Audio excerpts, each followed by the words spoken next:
처형. 나도 매일 밤 처형 생각했어. 태환 씨, 정말이야? 눈보라가 휘몰아치는 산속 별장. 난로의 불꽃이 두 사람의 얼굴을 붉게 물들였다. 48살의 여자와 52살의 남자. 한때는 처형과 동서 사이였던 두 사람이 서로의 숨결을 느낄 만큼 가까이 마주하고 있었다. 문 앞에서 다 봤어.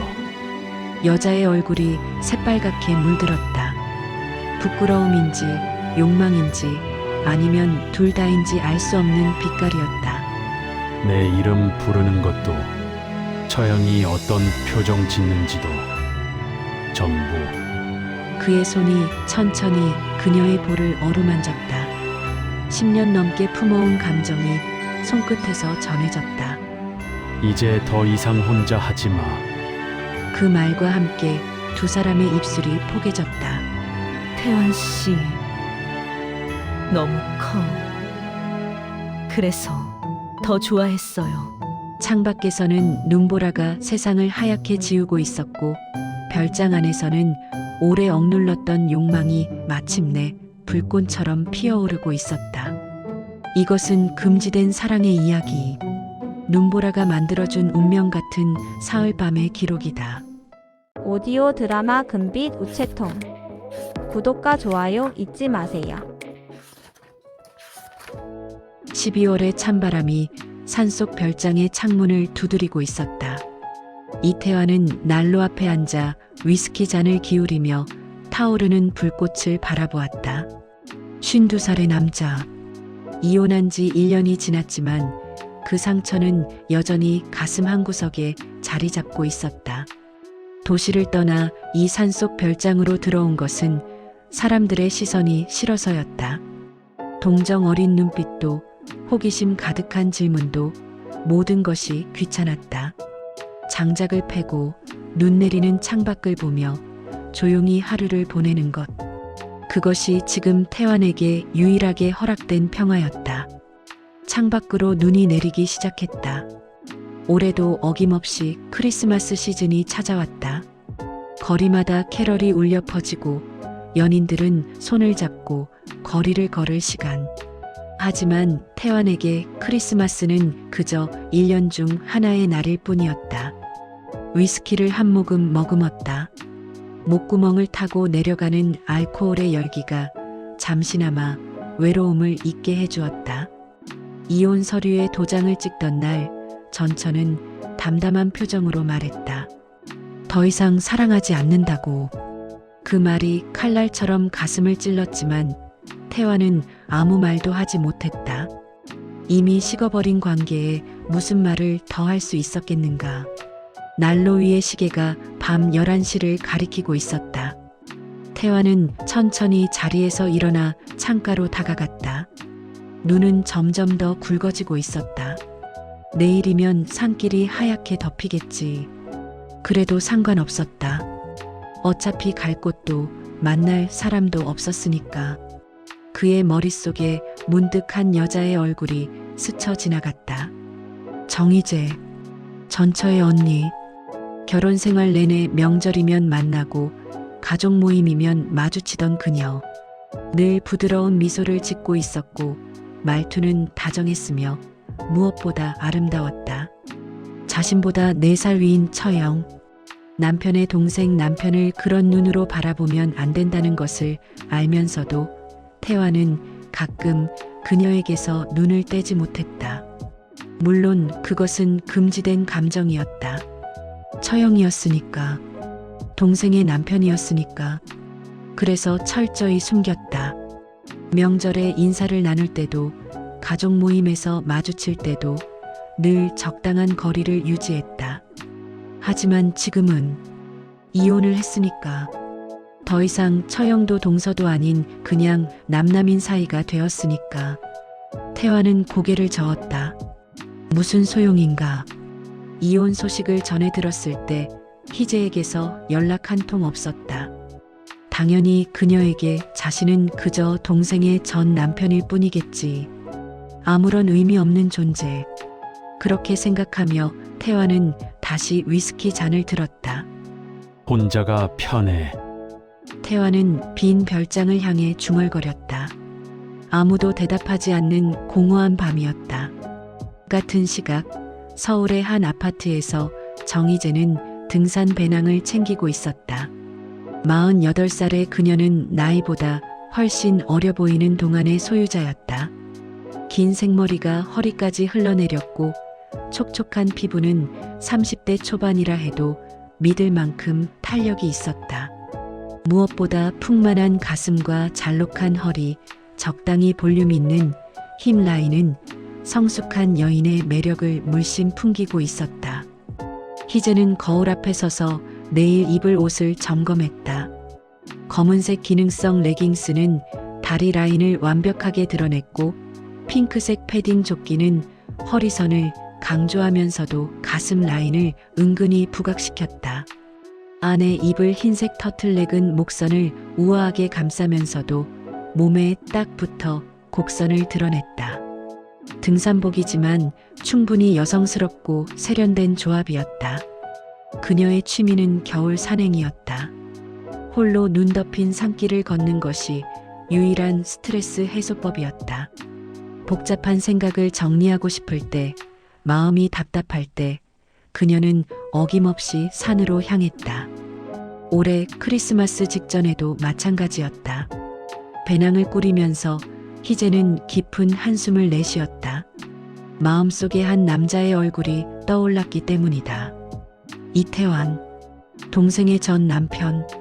아니, 이제는 그냥 남남인 남자.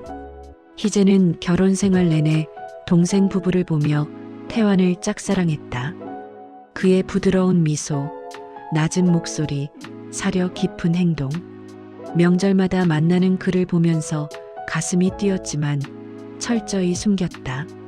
동생의 남편을 좋아하다니. 그것은 절대로 들켜서는 안 되는 금지된 감정이었다. 그러다 1년 전 동생 부부의 이혼 소식을 들었다. 희재의 마음은 복잡하게 요동쳤다. 동생을 걱정하는 마음과 동시에 한편으로는 이상한 안도감 같은 것이 스쳐 지나갔다. 그리고 그 안도감에 대한 죄책감. 희재는 그 감정들을 어떻게 처리해야 할지 몰랐다. 1년이 지났다. 동생은 새로운 삶을 찾아 해외로 떠났고 태환은 산속 별장으로 은둔했다는 소식을 풍문으로 들었다. 연락을 해볼까 몇 번이고 고민했지만 결국 하지 못했다. 무슨 자격으로, 무슨 이유로 동생의 전 남편에게 연락을 한단 말인가. 하지만 마음속에는 여전히 그의 미소가 선명하게 남아 있었다. 밤마다 그를 떠올리며 잠들었고 가끔은 꿈에서 그를 만났다. 깨어나면 허무했지만 그래도 꿈에서만큼은 그와 함께할 수 있었다. 희재는 등산화 끈을 단단히 조이며 중얼거렸다. 내일은 산에서 복잡한 마음을 정리하자. 차가운 공기를 마시며 눈 덮인 길을 걸으면 조금은 나아지겠지. 그렇게 스스로를 다독이며 그녀는 잠자리에 들었다. 창밖에서는 눈이 내리기 시작했다. 서울에서도 산속 별장에서도 같은 눈이 내리고 있었다. 두 사람은 서로를 모른 채 같은 밤하늘 아래에서 외로움을 안고 잠들었다. 운명이 그들을 다시 엮어줄 것이라는 사실을 전혀 알지 못한 채 12월 23일 오후 희재는 산길을 오르고 있었다. 검은색 레깅스가 탄탄한 다리 라인을 드러냈고 핑크색 패딩 조끼 안으로 흰색 터틀넥이 몸의 곡선을 은근히 강조했다. 차가운 바람이 볼을 스쳤지만 오히려 상쾌했다. 숨을 내쉴 때마다 하얀 입김이 피어올랐고 눈 덮인 산길이 발밑에서 뽀드득 소리를 냈다. 하지만 날씨가 심상치 않았다. 오전까지만 해도 맑았던 하늘이 점점 흐려지더니 오후가 되자 눈발이 날리기 시작했다. 처음에는 가벼운 눈이었지만 시간이 지날수록 점점 거세졌다. 희재는 서둘러 하산하기로 했다. 차가 있는 주차장까지 내려와 시동을 걸었다. 하지만 엔진이 걸리지 않았다. 몇 번이고 시도했지만 덜컹거리는 소리만 날 뿐 차는 움직이지 않았다. 눈보라가 더욱 거세지고 있었다. 휴대폰을 꺼내 확인하니 신호가 완전히 끊겨 있었다. 산속 깊은 곳이라 원래도 신호가 약했는데 눈보라 때문에 완전히 두절된 것이다. 희재의 얼굴에 공포가 스쳤다. 해가 지기 시작하면서 기온이 급격히 떨어지고 있었다. 차 안이라고 해도 히터 없이는 오래 버틸 수 없었다. 배낭에 있는 보온용품으로 얼마나 버틸 수 있을까? 하룻밤은 가능할지 몰라도 이 눈보라가 며칠 계속된다면 위험했다. 바람이 창문을 두드렸다. 희재는 온몸을 웅크리고 체온을 보존하려 애썼다. 손발이 점점 차가워지고 있었다. 두려움이 밀려왔다. 혹시 이대로 얼어 죽는 것은 아닐까? 아무도 자신이 여기 있는 것을 모르는데 그때 어둠 속에서 불빛이 보였다. 헤드라이트 하나가 눈보라를 뚫고 다가오고 있었다. 희재는 믿을 수 없다는 표정으로 그 불빛을 바라보았다. 차 한 대가 천천히 다가와 그녀의 차 옆에 멈춰섰다. 운전석 문이 열리고 한 남자가 내렸다. 남자는 두꺼운 파카를 입고 있었고 후드를 뒤집어 쓴 탓에 얼굴이 잘 보이지 않았다. 그가 희재의 차창을 두드렸다. 희재가 창문을 내리자 남자가 급한 목소리로 말했다. 괜찮으세요? 그 목소리를 듣는 순간 희재의 심장이 멈추는 듯했다. 이 목소리는 분명 남자가 후드를 벗었다. 눈보라 속에서 그의 얼굴이 드러났다. 이태환이었다. 태환 역시 희재를 알아보고는 할 말을 잃은 표정이었다. 눈보라 속에서 두 사람의 시선이 마주쳤다. 몇 초가 영원처럼 느껴졌다. 희재의 얼굴이 새빨갛게 달아올랐다. 심장이 미친 듯이 뛰기 시작했다. 하필이면 이런 상황에서 하필이면 이 사람이. 태환이 먼저 정신을 차렸다. 지금은 놀랄 때가 아니었다. 눈보라는 점점 거세지고 있었고 기온은 계속 떨어지고 있었다. 그는 재빨리 희재의 차 트렁크를 열고 그녀의 짐을 자신의 차로 옮겼다. 희재는 얼떨결에 그의 손에 이끌려 차에서 내렸다. 따뜻한 차 안으로 들어가자 희재는 비로소 안도의 한숨을 내쉬었다. 히터에서 나오는 따뜻한 바람이 온몸을 감쌌다. 태환이 운전석에 앉으며 말했다. 제 별장이 근처예요. 희재는 고개를 끄덕일 수밖에 없었다. 다른 선택지가 없었다. 아니, 솔직히 말하면 다른 선택지를 찾고 싶지도 않았다. 태환의 차가 천천히 눈보라 속을 달리기 시작했다. 희재는 창밖을 바라보며 요동치는 심장을 진정시키려 애썼다. 10년 넘게 짝사랑했던 남자의 차에 타고 그의 별장으로 향하고 있다니. 이건 꿈인가 현실인가. 옆에서 느껴지는 그의 체온, 은은한 향수 냄새, 핸들을 잡은 손. 모든 것이 생생했다. 희재는 몰래 그의 옆모습을 훔쳐보았다. 1년 만에 보는 그의 얼굴에는 피로가 묻어 있었지만 여전히 가슴을 뛰게 만드는 매력이 있었다. 20여 분쯤 달렸을까? 눈보라 속에서 작은 별장의 불빛이 보였다. 태환의 은신처. 희재는 그곳을 바라보며 생각했다. 운명이라는 게 정말 있는 걸까? 아니면 그저 우연의 연속일 뿐인 걸까? 어느 쪽이든 상관없었다. 지금 이 순간 그녀는 오래 꿈꿔왔던 사람과 함께 있었으니까. 차가 별장 앞에 멈춰섰다. 태환이 먼저 내려 희재의 문을 열어주었다. 눈보라 속에서 두 사람이 나란히 별장으로 향했다. 희재의 심장은 여전히 미친 듯이 뛰고 있었다. 이제 막 시작되려 하는 무언가에 대한 기대와 두려움이 뒤섞여 있었다. 별장 안은 따뜻했다. 태환이 난로에 장작을 넣자 불꽃이 타닥거리며 피어올랐다. 희재는 현관에 서서 별장 내부를 둘러보았다. 아담하지만 아늑한 공간이었다. 원목 가구들이 놓여 있었고 벽에는 몇 점의 풍경화가 걸려 있었다. 거실 한쪽에는 책장이 있었고 그 앞에는 편안해 보이는 가죽 소파가 놓여 있었다. 태환이 부엌으로 향했다.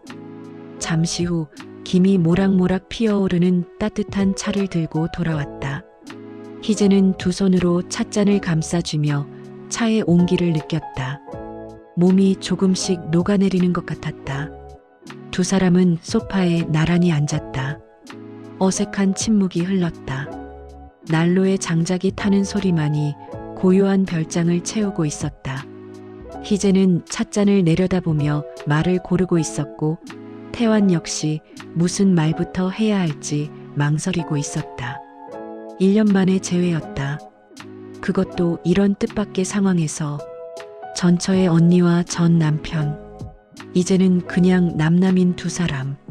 하지만 그 사실이 오히려 이 상황을 더 어색하게 만들었다. 태환이 먼저 입을 열었다. 이혼 후 여기서 지낸다는 이야기, 혼자 조용히 살고 있다는 이야기를 담담하게 들려주었다. 희재는 고개를 끄덕이며 들었다. 그의 목소리는 여전히 낮고 부드러웠다. 오랜만에 듣는 그 목소리에 가슴이 저려왔다. 희재도 자신의 이야기를 조금 들려주었다. 여전히 산을 좋아한다는 것, 스트레스 받을 때마다 혼자 산에 오른다는 것. 태환은 조용히 듣고 있었다. 가끔 고개를 끄덕이거나 짧게 반응하면서 대화는 조심스러웠다. 서로 조심하며 말을 골랐다. 하지만 그 조심스러움 속에서 서로의 외로움이 은근히 전해지고 있었다. 두 사람 다 혼자였다. 두 사람 다 외로웠다. 그 공통점이 어색함 사이로 스며들었다. 시간이 흘러 밤이 깊어졌다. 희재는 문득 자신의 옷 상태를 의식했다. 등산복은 눈에 젖어 축축했고 몸에 달라붙어 곡선을 드러내고 있었다. 터틀넥이 가슴 라인을 그대로 보여주고 있다는 것을 깨달았을 때 희재의 얼굴이 화끈거렸다. 태환이 희재를 위해 방을 준비해 주었다. 작은 방이었지만 깨끗했다. 침대에는 새 이불이 깔려 있었고 창가에는 눈꽃이 맺힌 창문이 있었다. 태환이 여분의 옷을 건네주었다. 자신의 옷이라 클 테지만 잠옷 대신 입으라고 했다. 희재는 옷을 받아들며 고마움을 전했다. 태환이 방을 나가고 문이 닫혔다. 희재는 젖은 옷을 벗기 시작했다. 터틀넥을 벗자 검은색 레이스 브라가 드러났다. 레깅스를 벗으니 같은 색상의 레이스 팬티가 몸을 감싸고 있었다. 등산을 할 때도 속옷만큼은 여성스러운 것을 고집하는 그녀였다. 태환이 건네준 옷은 넉넉한 남방 셔츠였다. 희재는 그것을 입었다. 셔츠가 허벅지 중간까지 내려왔다. 브라를 풀고 셔츠만 걸친 모습은 오히려 더 야릇한 분위기를 자아냈다. 그의 옷에서 그의 향기가 났다. 희재는 셔츠 깃을 코에 대고 깊이 들이마셨다. 침대에 누웠다. 창밖에서는 눈보라가 휘몰아치고 있었고 별장 안에서는 난로의 온기가 은은하게 퍼지고 있었다. 희재는 천장을 바라보며 생각했다. 같은 지붕 아래 벽 하나를 사이에 두고 오래 짝사랑했던 남자가 있다. 심장이 두근거려 잠이 오지 않았다. 거실 쪽에서 발소리가 들렸다. 태환이 움직이는 소리였다. 그가 무엇을 하고 있을까 상상했다. 혹시 자신을 생각하고 있지는 않을까? 희재는 고개를 저었다. 그럴 리 없지. 그에게 자신은 그저 전처의 언니일 뿐인걸. 태환 씨, 희재는 작은 목소리로 그의 이름을 불러보았다. 아무도 듣지 못할 만큼 작은 소리였다. 하지만 그 이름을 입에 올리는 것만으로도 가슴이 뜨거워졌다. 10년 넘게 품어온 감정, 금지된 사랑, 이제 더 이상 금지가 아닌데도 여전히 말하지 못하는 마음. 밤은 깊어갔다. 눈보라는 계속되었다. 희재는 그의 셔츠를 껴안고 뒤척이다가 어느새 잠이 들었다. 새벽 2시. 희재는 눈을 떴다. 창밖에서는 여전히 눈보라가 몰아치고 있었고 방 안에는 희미한 달빛이 스며들어 있었다. 몸이 뜨거웠다. 꿈속에서 태환이 나왔다. 그가 자신을 안아주는 꿈, 입술을 맞추는 꿈.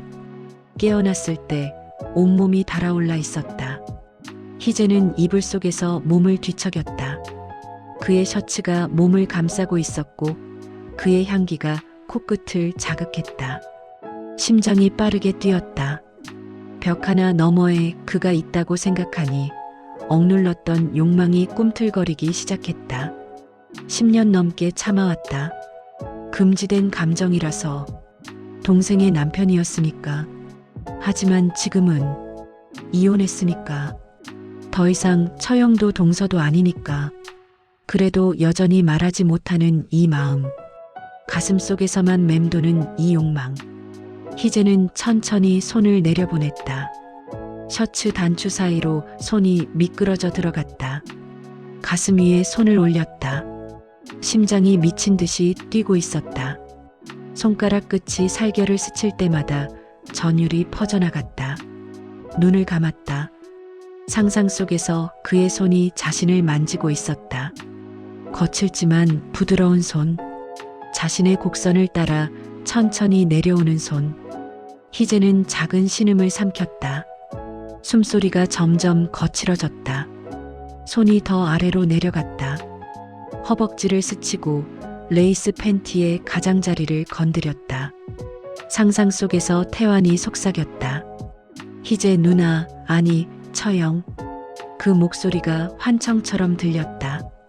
희재는 입술을 깨물며 그의 이름을 불렀다. 몸이 활처럼 휘었다. 침대 스프링이 삐걱거렸다. 희재는 베개에 얼굴을 묻고 소리를 죽였다. 하지만 숨소리는 점점 거칠어졌고 작은 신음이 새어나왔다. 오랜 세월 억눌렀던 욕망이 손끝을 따라 흘러내리고 있었다. 태환 씨. 그녀는 상상 속에서 그를 불렀다. 나 좀 봐줘. 한 번만이라도. 절정이 가까워지고 있었다. 온몸이 뜨거워지고 손가락의 움직임이 빨라졌다. 희재는 눈을 꼭 감고 그의 얼굴을 떠올렸다. 그의 미소, 그의 눈빛, 그의 목소리. 그 순간 희재는 알지 못했다. 문 밖에서 누군가가 서 있다는 것을, 그리고 그가 모든 것을 보고 있다는 것을. 같은 시각, 태환은 거실 소파에 누워 잠을 이루지 못하고 있었다. 희재가 이 별장에 있다는 사실이 믿기지 않았다. 10년 넘게 마음속에만 품어왔던 여자. 금지된 감정의 대상. 전처의 언니. 그녀가 벽 하나 너머에서 잠들어 있다.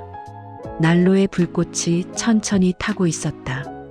태환은 천장을 바라보며 생각에 잠겼다. 결혼 생활 내내 희재에게서 눈을 떼지 못했다. 명절에 만날 때마다 가슴이 두근거렸다. 하지만 철저히 숨겼다. 그녀는 처형이었고 자신은 동생의 남편이었으니까. 이혼 후에도 연락하지 못했다. 무슨 자격으로, 무슨 이유로. 그냥 남남이 된 사이에 연락을 한다는 것이 어색했고 거절당할까봐 두려웠다. 그런데 이렇게 다시 만나다니. 그것도 눈보라 속에서 우연히. 운명이라는 게 있다면 아마 이런 것을 말하는 게 아닐까? 태환은 쓸쓸하게 웃으며 눈을 감았다. 그때 이상한 소리가 들려왔다. 희미한 숨소리. 그리고 침대 스프링이 삐걱거리는 소리. 태환은 눈을 떴다. 무슨 소리지? 혹시 희재에게 무슨 일이 생긴 걸까? 그는 조용히 소파에서 일어났다.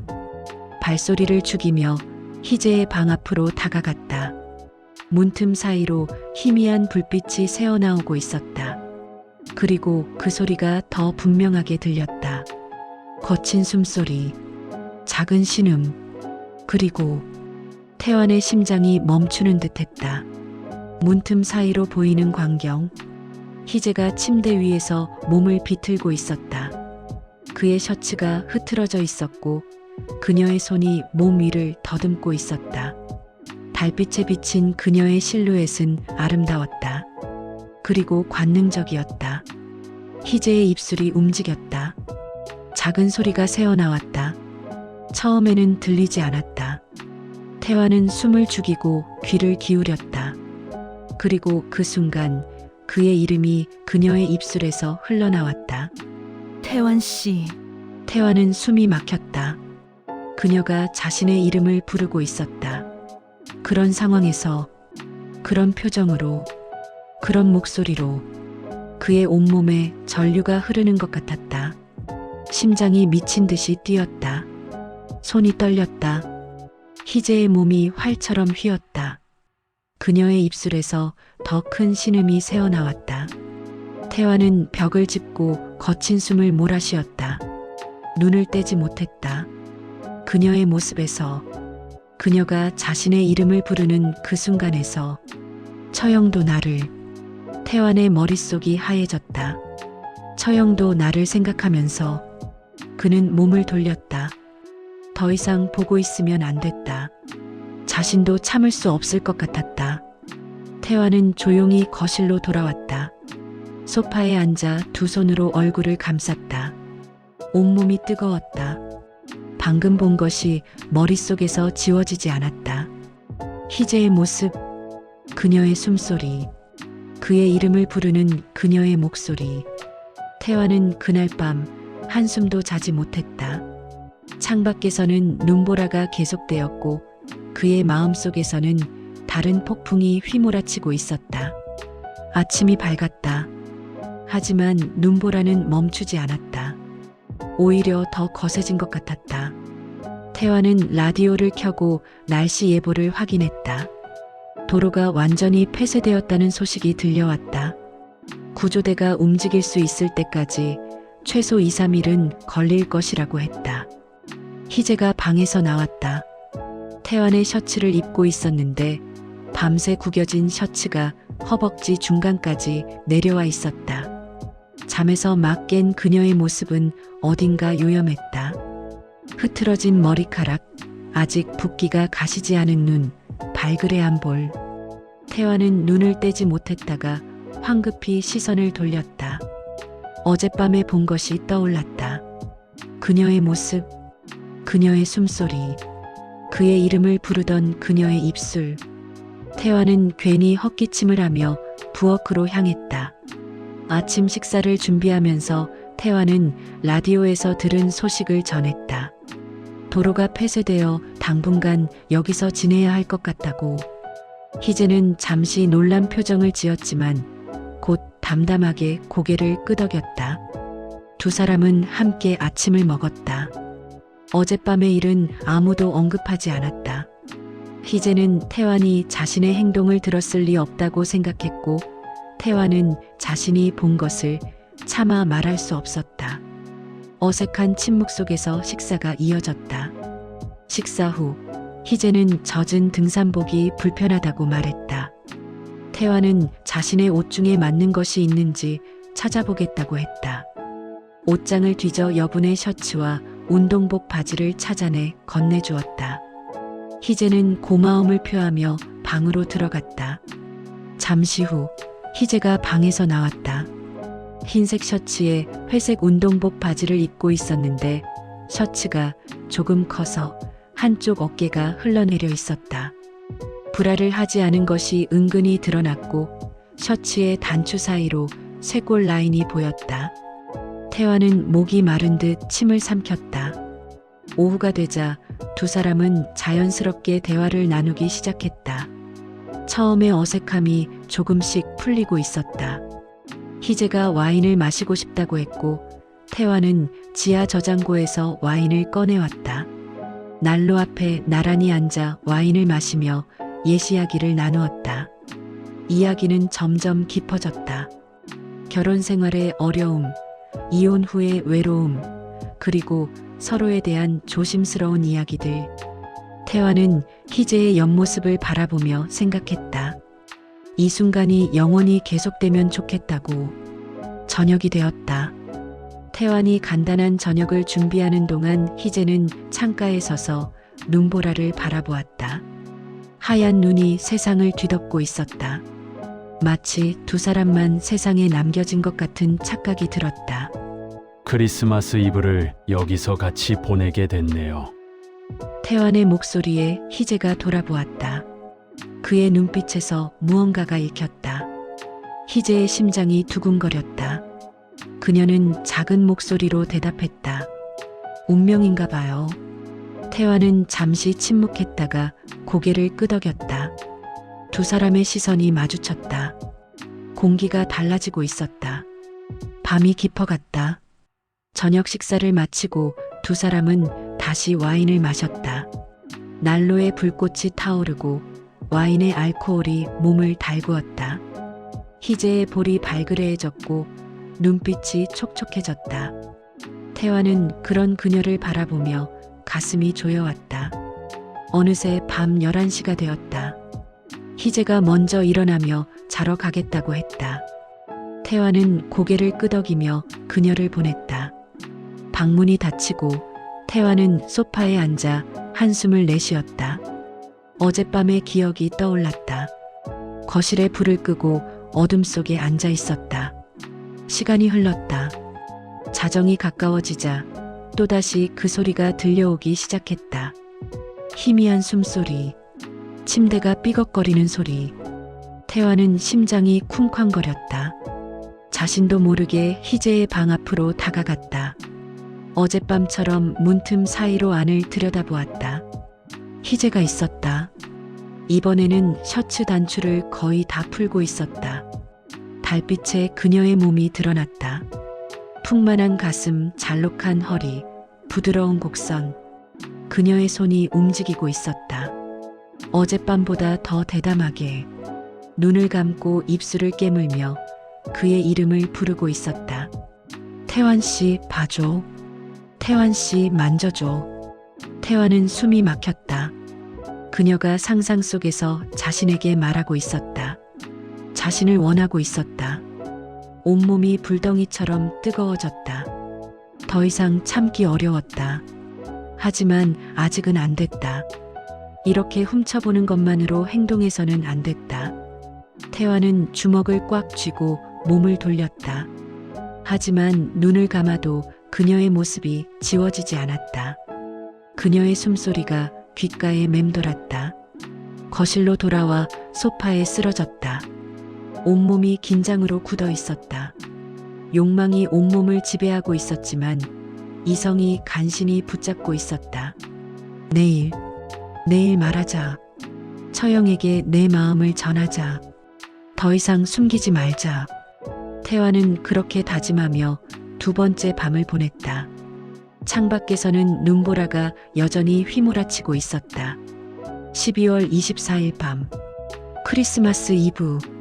눈보라는 절정에 달해 있었다. 바람이 창문을 두드리고 눈이 세상을 하얗게 뒤덮고 있었다. 저녁 식사 후 두 사람은 평소보다 더 많은 와인을 마셨다. 분위기가 달랐다. 말은 줄었지만 시선이 자주 마주쳤다. 희재는 태환의 눈빛에서 무언가를 읽었다. 태환은 희재의 붉어진 볼에서 무언가를 느꼈다. 희재가 먼저 일어나 방으로 들어갔다. 태환은 그녀의 뒷모습을 바라보았다. 오늘 밤은 다를 것이다. 더 이상 참지 않을 것이다. 밤 11시 30분. 태환은 거실에서 일어났다. 희재의 방 앞에 섰다. 손을 들어 문을 두드리려다 멈췄다. 안에서 또 그 소리가 들렸다. 숨소리, 신음, 그의 이름. 태환은 더 이상 참지 않았다. 문을 열었다. 조용히 하지만 단호하게.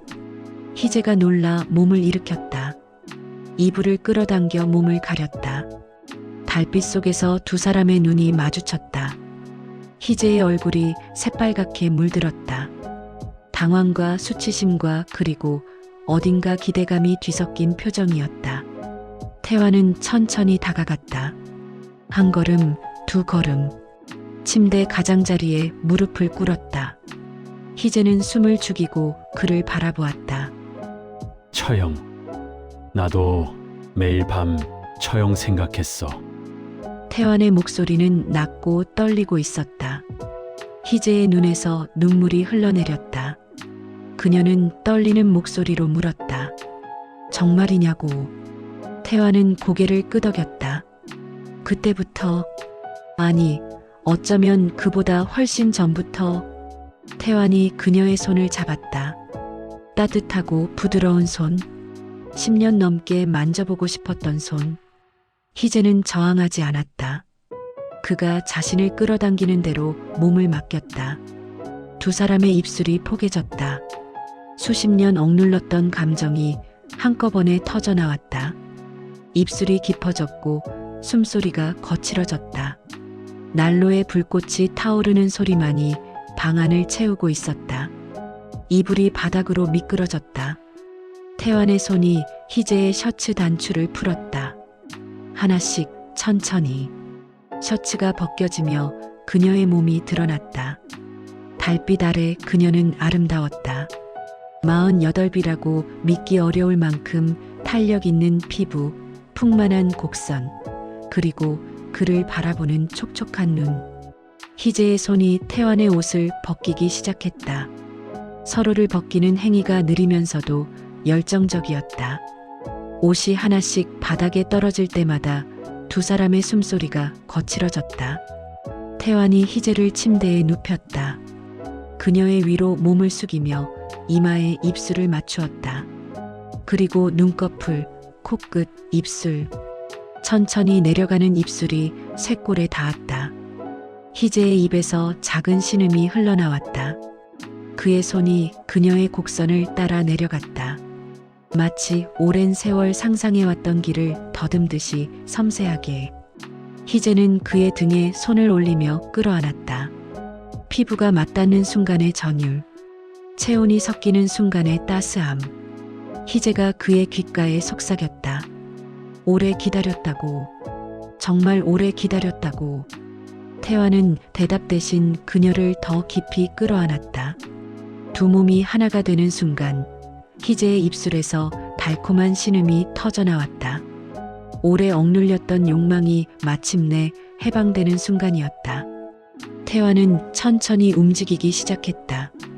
희재의 표정을 살피며 그녀의 숨소리에 맞추며 리듬이 점점 빨라졌다.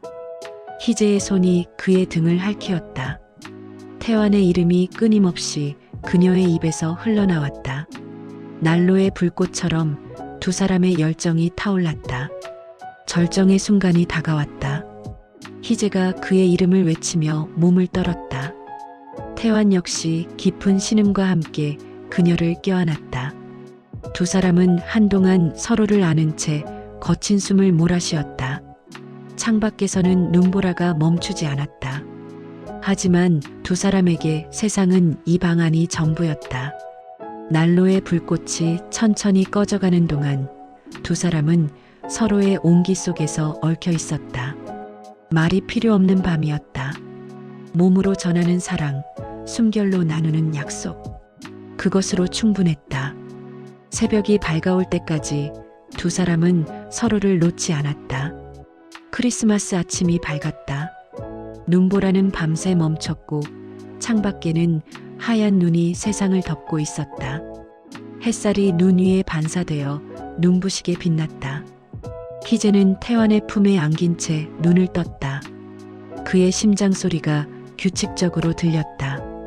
따뜻한 체온이 온몸을 감싸고 있었다. 어젯밤이 꿈이 아니었다는 것을 그 온기가 증명해주고 있었다. 태환이 눈을 떴다. 품 안의 희재를 보며 미소를 지었다.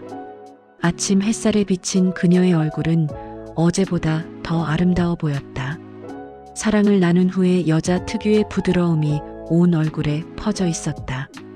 그가 그녀의 머리카락을 쓸어내렸다.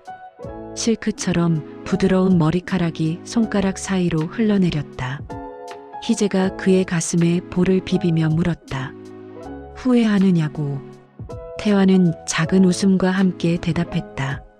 10년 넘게 후회하면서 살았다고. 처형에게 마음을 전하지 못한 것을. 이제야 후회가 끝났다고. 희재의 눈에 눈물이 고였다. 그녀 역시 같은 마음이었다.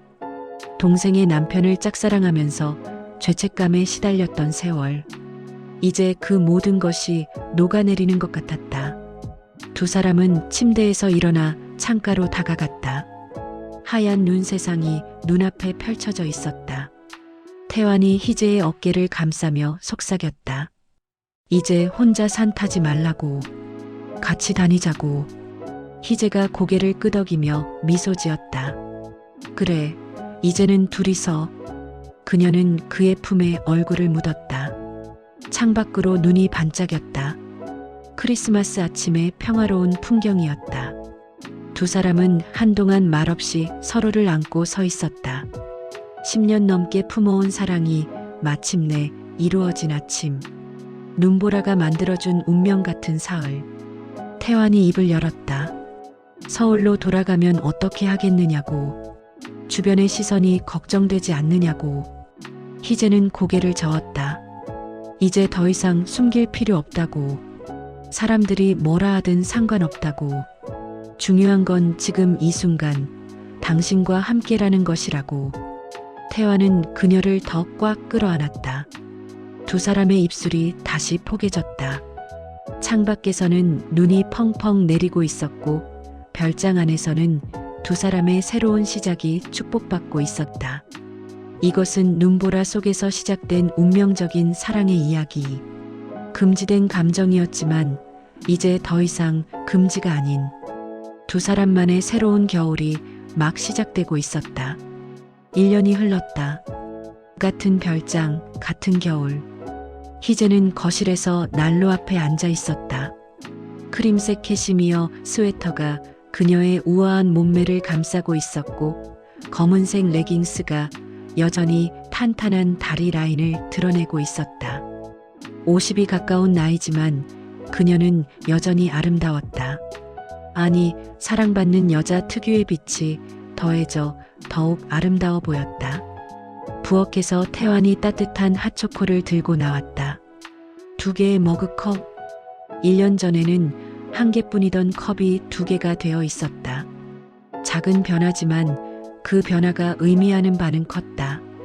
태환이 희재 옆에 앉았다. 두 사람의 어깨가 맞닿았다. 자연스러운 동작이었다. 1년간 함께하면서 익숙해진 거리감. 창밖으로 눈이 내리고 있었다. 작년처럼 눈보라는 아니었지만 소복소복 쌓이는 눈이 세상을 하얗게 물들이고 있었다. 희재가 창밖을 바라보며 미소 지었다. 1년 전 그 눈보라가 아니었다면, 차가 고장나지 않았다면, 태환이 지나가지 않았다면, 수많은 우연이 겹쳐서 만들어진 필연, 운명이라고밖에 부를 수 없는 그 순간들. 태환이 희재의 손을 잡았다. 따뜻한 손, 익숙한 온기. 1년 동안 수없이 잡았던 손이지만 여전히 가슴이 뛰었다. 내년에도 여기서 크리스마스를 보내자고 태환이 말했다. 그 다음 해에도, 그 다음 해에도. 희재가 고개를 끄덕였다. 영원히. 난로의 불꽃이 타닥거리며 타올랐다. 1년 전과 같은 소리, 같은 온기. 하지만 이제는 혼자가 아닌 둘이서 느끼는 온기였다. 희재가 태환의 어깨에 머리를 기댔다. 그의 심장 소리가 들렸다. 규칙적이고 따뜻한 리듬. 이 소리를 평생 듣고 싶다고 생각했다. 태환은 희재의 머리카락에 입술을 맞추며 속삭였다. 메리 크리스마스 처형. 희재가 미소 지으며 그의 품에 더 깊이 파고들었다. 창밖에서는 눈이 펑펑 내리고 있었다. 하얀 눈이 세상을 덮고 두 사람의 사랑을 축복하듯 반짝이고 있었다. 눈보라 속에서 시작된 운명적인 사랑. 이제는 평온하고 따뜻한 일상이 된 그 사랑. 두 사람의 이야기는 계속되고 있었다. 그리고 앞으로도 영원히 계속될 것이었다. 창밖의 눈처럼 순수하게, 난로의 불꽃처럼 뜨겁게, 영원히. 지금까지 오디오 드라마 금빛 우체통과 함께 하셨습니다. 당신의 하루 끝 언제나 따뜻하게 머물 수 있도록 금빛 우체통은 오늘도 조용히 불을 켜둡니다. 다음 편에서 다시 만나요. 구독과 좋아요는 영상 제작에 큰 도움이 됩니다. 청취해주셔서 감사합니다.